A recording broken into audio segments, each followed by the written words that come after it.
In tonight's Contact KY3 investigates how you could be found guilty of stealing someone's identity without even knowing that you did it. Any employee or company that handles customer information is at risk of breaking federal identity theft laws. And as Contact KY3's Kara Rastelli shows us, few are taking steps to protect themselves and their customers. If you answer the phone, use email, or even rely on the old standby of a pen and paper, you could face $1 million fine or 10 years in prison. If you handle customer information whatsoever, you could be in violation somewhere in these rules or regulations. Those rules and regulations are federal identity theft laws. You've likely heard of HIPAA, but what about the GLB Safeguard Rule, FACTA, and state laws that apply to every business, not just banks and hospitals? The purpose behind this policy is to protect the information that your company collects on customers and also employees. Employees with Missouri storm shelters usually spend their days protecting Ozarkers from severe weather. Today, they're learning how to protect themselves from unknowingly breaking the law. The Affirmative Defense Response System is a program aimed at teaching employees how to comply with current identity theft laws. What we're making reference to here is phone numbers, names, addresses, social security numbers, and even things such as their credit card information that you may take out there while you're working with customers. Our company takes a lot of credit applications for people that want to finance these storm shelters, so we have that confidential information here on hand. And when we found out our potential liabilities, as far as if someone broke in and took that information, that was quite alarming, to say the least. The most common law broken? The Clean Desk Policy, requiring all employees to do just that. Keep their desk clean of their own, their fellow employees, and their customers' personal information. We've seen people that have walked away from desks and left files on the desk that have customer information. But Gaddis says the feds rarely come knocking on the doors of those companies that are prepared. They have to have something in place to where they can prove, yes, we are looking out for our people. So that's where we come in. According to CIO Magazine, companies spend an average of 1,600 work hours and $40,000 to $92,000 recovering from a security breach. Jerry. Thank you, Kara.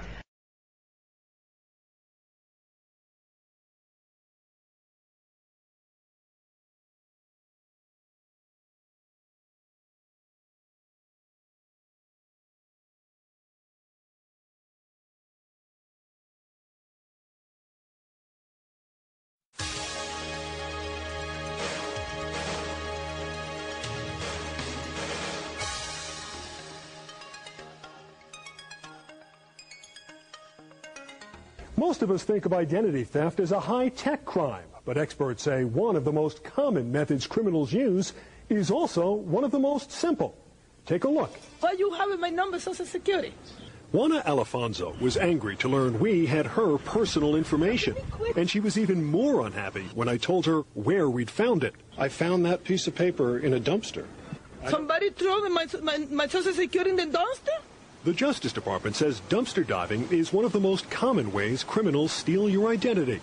So the I-Team found 7 unsecured dumpsters at professional buildings.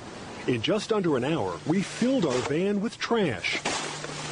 A few hours of sorting, and we'd found enough to steal more than a dozen people's identities. This woman asked us not to reveal her identity, even though we'd found 15 pages of sensitive information about her family. Just take a look at the documents we found. At this accountant's office, completed tax returns. At this cosmetic surgery center, pages of patient records. At this lending company, one customer's full credit report and personal information about 3 others.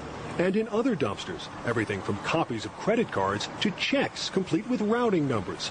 All of it just thrown away, despite a state law that took effect early this year requiring businesses to destroy personal information. Businesses really need to step up and change what they're doing. Abigail Kaplowitz is an identity theft expert with the New Jersey Public Interest Research Group. We have to rely on businesses to protect us. That's what this law was intended to ensure was happening. And it's very disheartening to know businesses are not following through. Most of the businesses where we found sensitive documents were quick to take responsibility. I'm totally at a loss of words because, you know, if we have a shredder, if we're using the shredder, this kind of information should not be going in the garbage. Right. That's totally unacceptable. Accountant Suwa So, whose tax returns we found, was not in her office, but told us over the phone, quote, "I will shred everything from now on." People at the Cosmetic Surgery Center did not return our calls and had nothing to say when we showed up in person. The center's attorney later told us, "We have questioned everybody, and no one has an explanation as to how things that should have been shredded wound up in the dumpster." The doctor is undertaking retraining to make sure this never happens again. But at Money May Lending, where we found the full credit report and other sensitive documents, the manager offered no apologies. So you're insisting that this did not come from your dumpster? I'm 100% sure. Even though I have video of us taking this out of your dumpster? I'm sure you could put it 15 minutes before that. Under the law, a business that throws out unshredded personal information could be fined $10,000 per offense. But for Juana Alfonso, that is little consolation. The ID theft protection law has been on the books for almost a year now. So why are businesses still throwing out sensitive documents? You should trust them with your information. And if they're throwing them in a dumpster, then obviously they can't be trusted. Well, there should be a law against it. Actually, there is a law. New Jersey's Identity Theft Prevention Act took effect in January. It says when a business throws away confidential records, it has to shred them, erase them, or find some other way to make sure no one can put them back together again. Stephen Nolan is acting director of the New Jersey Division of Consumer Affairs, the state agency responsible for enforcing the law. That's a penalty of up to $10,000 per occurrence and up to $20,000 for repeat offenders. But while the law has been on the books since January, there have been no penalties, no fines. Nolan says that's because his agency is concentrating on getting the word out first. He promises enforcement will come soon. We do take it very seriously, and it's something that I think we're going to see more of as time goes on. But if Consumer Affairs is spreading the news, some business owners say they haven't gotten the message. Charlie Kalia owns a photo studio inside this building in Edison. He admits he threw away several unshredded pages with the names and credit card numbers of customers. He says he had no idea that might be considered illegal. Others say education isn't enough. A lot of laws get broken when people feel there's no enforcement. Nolan says the division will begin an enforcement effort soon. Meantime, people we spoke to can only hope their personal information doesn't wind up in the wrong hands. At home, we're not careless. Everything gets shredded. Well, what the businesses are doing, they're the only ones that know. Another common form of identity theft, one that happens where we work, and all too frequently.